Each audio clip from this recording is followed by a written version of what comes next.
I don't know if I should have done this, but I have canceled the wedding venue of my stepdaughter. Now that I have done it, I'm going to stand by my decision no matter how guilty I feel. So yeah, some time ago, I canceled the booking of the wedding venue of my stepdaughter. The wedding is supposed to be 2 days later on this Saturday. I'm also aware of the fact that canceling the venue means indirectly canceling the wedding because they can't get a new venue at the last moment. Unless they do a courtroom wedding, there's no way they're going to be married this Saturday. Before you guys judge me, I have my reasons for that. Hear me out. I have always had a troubled relationship with my stepdaughter. She's been an entitled brat ever since I got married to her mother. She has been nothing but evil to me. I'm 61 male, and I married June, 54 female, 14 years ago. This was the second marriage for both of us. I have 3 sons from my first wife. I had joint custody of the 3 sons until they became adults and moved out of their mother's house. All 3 live on their own and visit me sometimes during Christmas. June has a daughter, Nancy, 23 female, who has been a pain in the ever since she came into my life. She never liked me. The day she was introduced to me, she made it clear that I'd not be her father, and she's going to see me only as her mother's husband. It was quite a bummer for me because I was excited to be a father of a daughter. I had 3 boys, so I had always wanted a girl. While dating, when June said she had a daughter, I was over the moon to have a little daughter. Her decision was disappointing, yet I respected it and never crossed my line.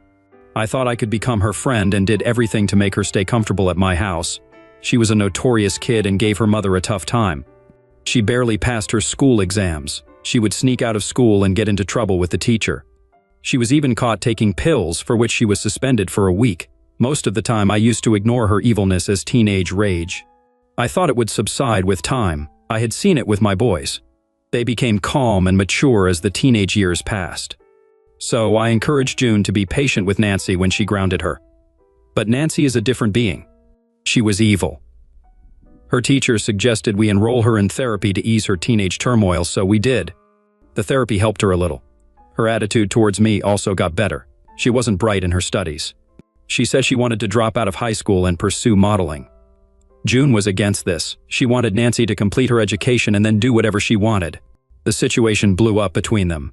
I intervened and suggested that she could start her modeling career while in school, and if she got a breakthrough, then we could have this discussion.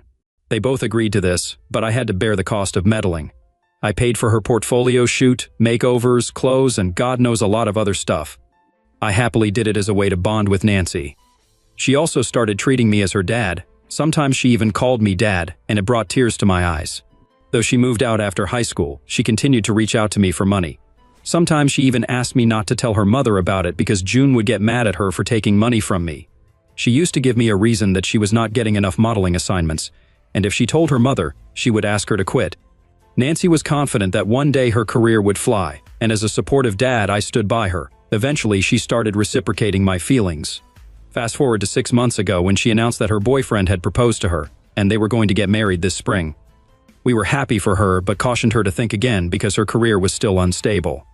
June is an independent woman, and she wanted Nancy also to be financially independent before marrying. But as usual, Nancy didn't listen. She and her fiancé planned their wedding this month. Nancy wanted a perfect wedding for herself. One of my friends owns a beautiful farmhouse by the lake. He rents his place for weddings. There was no way Nancy would have been able to afford the wedding there. He charged a bomb. It is not only about the rent, it is also difficult to secure a booking of that place because it is so high in demand. So very cleverly, she asked me if I could talk to my friend and rent the venue for her. The way she requested it, I could not say no. Nancy knows how to get away with her demands. She plans her moves way ahead of time. For the last year, she has been showering love on me. She posted a long, heartfelt message on Father's Day and tagged me on several posts related to dad and father's love. I was over the moon. Little did I know that she was setting up the ground to take favors from me. So when she asked me to talk to my friend about booking his farmhouse, I didn't hesitate for a moment and said yes. It's kind of funny how easy it was for her to manipulate me. I called up my friend and asked him about it. He said it was difficult as this was the wedding season. I called him for a drink and then explained the situation to him as to how important it was for me. I know I went too far to make myself likable. My friend called up his manager and confirmed the bookings for Nancy's wedding. He even gave me a hefty discount on the booking. Even with the discount, Nancy couldn't afford it, so I paid for it. When I told Nancy about the booking confirmation, she ran and hugged me. She cried like a baby and said she couldn't have got a better father. It was such a happy moment in my life. It feels so disheartening that all those were fake. Her true color came out at her pre-wedding dinner. Unlike our times when the pre-wedding dinner was just between two families, these days it's like a small wedding. They called it a ring ceremony where they exchanged rings and announced their wedding date. The ceremony was followed by a dinner. It was all fun and laughter until I saw someone and my face turned pale. It was June's ex-husband.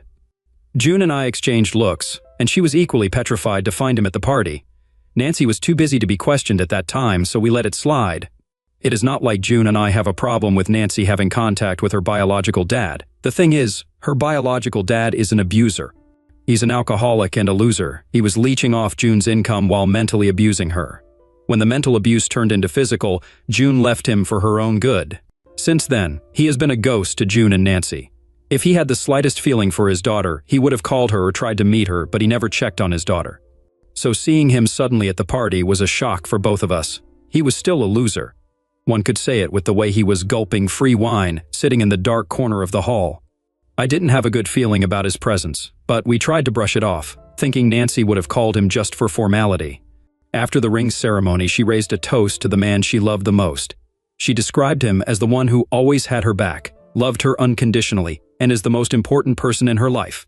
I was stupid to think it was about me. I sat there blushing like a clown. I hate myself for being so delusional. I made castles in the air, imagining she would call me onto the stage and tell everyone that the toast was about me. We'd hug each other and cry and express our love for each other. All my daydreaming shattered when she called her loser biological dad. She hugged him and cried and thanked him for loving her without any motive. I felt it was an indirect jab at me. Her dad grinned at me as if he read my delusional mind. June was also very upset with Nancy after that moment. We both remained at our table, holding each other's hand for the rest of the night. Nancy knew she messed up. Or maybe she did it intentionally because she never came to our table and spent the rest of the evening with her fiancé, friends, and her dad. June wanted to confront her right after the party, but Nancy was happy with the night's festivities, so we decided to discuss this later. Earlier, Nancy was living with her fiancé, but 1 month before the wedding, she moved in with us as a ritual to remain distant from her fiancé. She would move back with him after the wedding. 2 days later, which was a week ago, Nancy came home after her engagement night's hangover subsided. June couldn't hold herself and asked Nancy what made her call her dad to the function. Nancy behaved as if June had said something offensive. She blew up. She said he was her dad, and she didn't need anyone's approval to invite her dad. June got angry at her answer and reminded her how her dad was an abuser and abandoned her after the divorce. June asked her how she got in touch with her dad. Nancy started yelling at June and said it was all June's fault that she couldn't have her father in her life. Nancy also accused June of manipulating her against her father. Nancy said her dad reached out on Facebook and insisted on meeting her. In Nancy's words, "He cried like a baby and told me the truth about you and him. He told me how you gaslighted the situation at home when he caught you cheating on him. You blocked him from meeting me and fed me lies that he didn't come to see me. I hate myself for being resentful of my poor dad. You left him because he was poor. It was because of the pain you gave him that he turned alcoholic." It seemed that Nancy was directly pasting the words her father had told her. What a liar he is. I don't interfere in their discussion, but Nancy was turning me against June and was hurting her with her cruel words. So I calmly asked Nancy where this was coming from. She gave me a deadly look as if I asked something very terrible. She said, "My dad is the only one who cares for me and loves me unconditionally, unlike you who just pretends to love me. You are pretentious. You only pretend to care for me to impress Mom. My dad doesn't need to impress anyone." June got so mad at her for talking to me like this. June said, "Enough of overhyping your loser dad. He's nothing but a piece of crap who abused me mentally and physically. He doesn't love you." Nancy was not ready to accept that her dad was abusive. God knows what lies he has fed her that she started hating us overnight. The argument between June and Nancy got so ugly that June said she wouldn't attend Nancy's wedding. I tried to calm them down, but Nancy charged at me and said I should stop pretending and shouldn't overstep my boundaries. She said she's fine if June and I didn't want to attend her wedding because she didn't need us either, and that her dad is just enough for her as he was going to walk her down the aisle. I was so disappointed at this that I couldn't keep myself composed. I said, "Really, Nancy? You're going to take this away from me just because of this argument?" She laughed in my face and said, "Did you really think you would be walking beside me on my wedding day?" Delusional. You remember when Mom introduced you for the first time, I told you not to become my father. Did you forget that? I was aghast at her changing colors. I could have reminded her of all the favors I have done for her. I had her back all the time, even when her mom gave up on her. In return, I'm getting this. I was so disheartened that I didn't say a word and pushed off to my bedroom. After I left, I overheard June and Nancy still yelling at each other, but I had zoned out. Sometime later, June came to me, hugged me, and cried. She apologized profusely for Nancy's behavior. I was feeling so down that I didn't say anything. June has told Nancy that she won't attend the wedding if her father walks her down the aisle. I told June not to be so harsh on Nancy. After all, that man is her dad, no matter what. A couple of days ago, we found something that forced me to make a decision that no dad would ever do: cancel her wedding. I don't know how, but June caught hold of Nancy's last year's bank statement, and we found that she has been transferring money to her dad. It was shocking because Nancy doesn't earn enough, and she borrows money from June and me to meet her ends. The amount was also not small. It was like $10,000 million something. It looked like her dad was feeding on Nancy's money, or rather our money. June could not contain herself, and she barged into Nancy's room, asking her what she thought she was doing. For the next 1 hour, my house turned into a battlefield. Nancy proudly accepted that she was helping her dad financially because he needed money. June reminded her that she was thriving on our money, and she had no right to give our money to her dad without telling us. Nancy refused to accept that she did any wrong by giving our money to him. It came out that her dad had been manipulating her against us and extorting money from her, feeding her with lies and his low-life sad stories. Nancy crossed all limits when she started abusing her mother, calling her a bee. I almost was about to slap her, but stopped myself. June lost her mind and threw all of Nancy's belongings out of the house and said she was on her own now and that we are no longer going to help her in any way. I somehow pacified June and brought her to the bedroom. Meanwhile, Nancy vandalized the room she had been staying in, breaking the lights, furniture, and window panes, and pulling down the curtains. She abused me at the top of her voice, calling me a simp and womanizer before leaving the house. Writing this down is making me 10 times angrier, and I feel canceling her wedding venue was a very light form of punishment for her. I should have done more harm to her, maybe called the cops on her and got her arrested. As soon as she left, I called my friend and requested him to cancel the bookings I made for Nancy's wedding. I offered him the full amount so that he doesn't incur any loss. He asked me if everything was fine. I said let's park the story for the next drinking evening, but right now cancel the booking. His manager canceled it on the portal and sent me a confirmation. I'm not a vindictive man, but this time, Nancy had taken her narcissism too far. Update: hello all, thanks for the validation of my action, though I wasn't seeking one. But it feels nice to know that I wasn't being the monster. Here's the update of what happened next. Though I was stiff all the while that what I did was right, the day before the wedding, my guilty conscience kicked in. I sent her a voicemail that she should arrange her new wedding venue because I canceled the last one. But she had blocked me.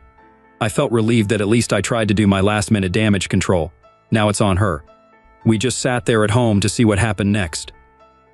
On the day of the wedding, my phone gets bombarded with several texts, voicemails, and calls from Nancy asking why the guards didn't allow them inside the premises.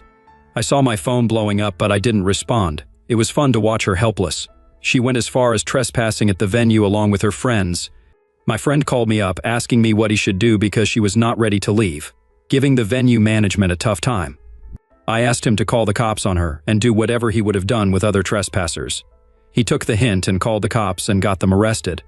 Sadly for the groom, his friends also got into trouble because they were also standing near the venue gate arguing with the security personnel. The groom's dad called me, asking me what the matter was because it was embarrassing for him. Their guests were also supposed to arrive in a few hours, and the venue was blocked.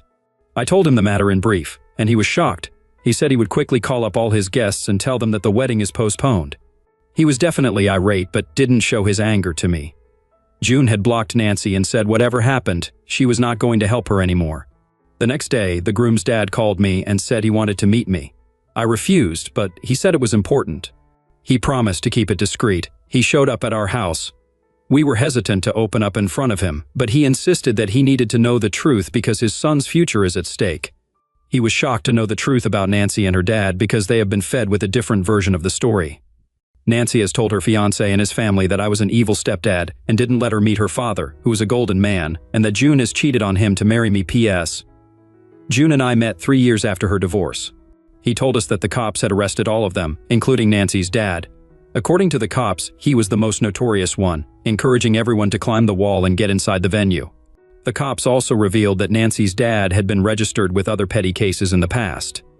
This got him suspicious about Nancy's stories, and he came to us to know the truth.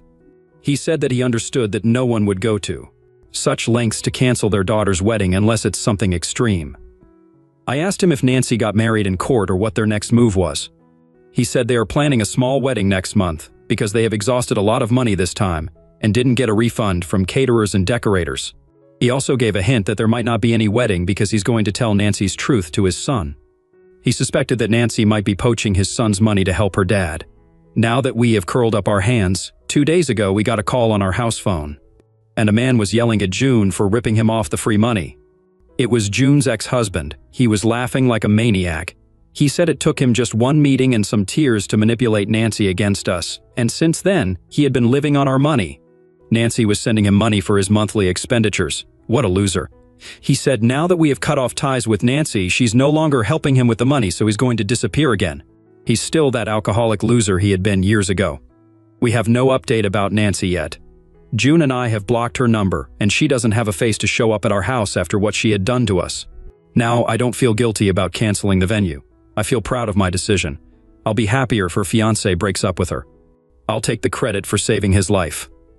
I met her fiancé a couple of times, and he seemed to be a good lad. I mean, yes, she has been lying and fooling him. She is still as mean and narcissistic as she was in her teenage years. She doesn't deserve any love because she doesn't respect it. Now on to the next story. Story 2. My wife cheated on me with a guy from her club after 20 years of marriage. Now the whole neighborhood is shunning her while rallying behind me and our kids. My wife, 48, and I, 49, have been together for nearly 20 years, married for 19 of them. We have a total of 4 kids, 2 girls, ages 18 and 16, and 2 boys, ages 15 and 12.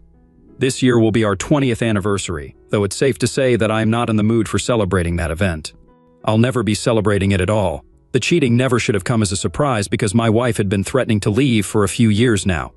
I'd take it in stride, let her say what she wanted, and then things would go back to normal for a while. This started way after our kids were born, so for the sake of the kids, I just put up with it. My wife has always enjoyed spending time with her friends. At least once a week, she would go out drinking with them and come home late. I always enjoyed spending time with my kids and being at home with them anyway, so it didn't matter to me. Once upon a time, my wife used to like it back when the kids were smaller, but at some point, that changed. Again, it didn't matter to me because I loved being at home with them. It was this year that my wife started going out multiple times a week rather than just once. I didn't think much of it at first. All I thought was that since the kids were getting a lot older now, she just had even less interest in staying home with them. There were 4 of them, but I tried my best to be enough for them. Sometimes it worked, sometimes it didn't. One day, I was contacted by a family member of my wife, who confessed to me that my wife had been cheating on me for more than a year with a guy named Greg. They met at one of the clubs my wife frequented with her friends, though they have told me since that they had no idea it was happening. My wife was doing a great job of being secretive that not even her closest friends were able to figure it out. She hadn't confessed to this family member. Rather, they had spotted them kissing in a McDonald's parking lot. Classy, I know. We might have not been very close, but she felt like it was important to confess the truth to me. When she got home from going out with her friends that night, I confronted her with what her family member said. At first, there was the typical denial from her. Then, when it became clear that I wasn't going to buy it because this family member had no reason to lie to me, her demeanor changed to one of anger. "What did you expect?" she shouted. "You never interested me and only paid attention to the kids." I admit that after a while of my wife being constantly hot and cold, I gave up and stopped trying. But what else would you expect? One could only be burned for so long before they stopped wanting to get hurt by the fire. For a few days after that, we didn't speak until I finally decided that I couldn't go through the motions anymore, even for the sake of my kids. It wasn't very healthy for them anyway, something I realize now with therapy. So I told her I was officially filing for divorce. At first, she seemed thrilled that she was going to be free of everything. She could be free to continue with her relationship with this guy Greg, who I knew nothing about and didn't want to learn about either. It's what she probably wanted for years now. Why she didn't just bring it up to me rather than string me along was beyond me. Friends and family seemed shocked by the news. I didn't say much about the situation, telling them nothing more than she stepped out of the marriage and I was seeking a divorce. Any questions they had, they could send my wife's way. Let her deal with them. It's been a couple of months since D-Day, and I'm not going to lie. It was difficult to get to a point where I was no longer struggling every day. Slowly, I started to climb out of my shell. I've lost 30 lbs and gotten back into working out. My kids also seem happier. That was probably the best thing to see. I should have realized how the tense environment between me and their mother was making them feel. All four of them didn't say as much, but it seemed like a weight off their shoulders. They had chosen to live and spend much of their time with me. My wife was fine with it in the beginning. Then the consequences of her actions started to make her newfound freedom seem not so free. We lived in a city, but our neighborhood was quite close-knit. My wife was always the more outgoing and friendly one, so she interacted with them more. However, after news of her cheating reached the block, they started to shun her. I honestly was surprised to see them cut her off and rally around me. She was always more of an active neighbor, yet despite that, they were quick to give me whatever support they could give. Something interesting happened last week. My wife had come by to see the kids, which I allowed because I still wanted them to have a relationship with their mother. I walked the kids downstairs and saw my wife waiting outside the building. One of our neighbors walked by, one that my wife had been very close with. She said hello, and the neighbor completely ignored her. The icing on the cake was that when she saw me and the kids, she said hello. My wife was red in the face from anger and embarrassment. She practically stormed away from the apartment with the kids trailing behind her, looking confused and a little embarrassed. I almost burst out laughing, even if it would have been pretty immature to do so. Not that I'd be blamed. Look at what my wife had done. I made sure to text them and check in to see if everything was going all right because I was a little concerned with my wife's attitude. However, my eldest daughter assured me that everything was going all right. My wife wasn't taking anything out on them, so I could relax and be assured that they were going to have a good time. I've gotten the feeling that anytime she comes around to pick up the kids, this is going to happen. I don't feel anything towards her and certainly not 1 ounce of pity. My wife, and hopefully ex-wife soon once everything is signed, is the one who did all of this to herself, so she is the only one she can blame. In the meantime, I'm just going to keep focusing on me and the kids. I don't know if romance will ever be in the cards for me again, but that's a bridge I'll cross if I ever come to it. For now, the kids are my #1 priority, something my wife never quite managed to learn in all the years we were married.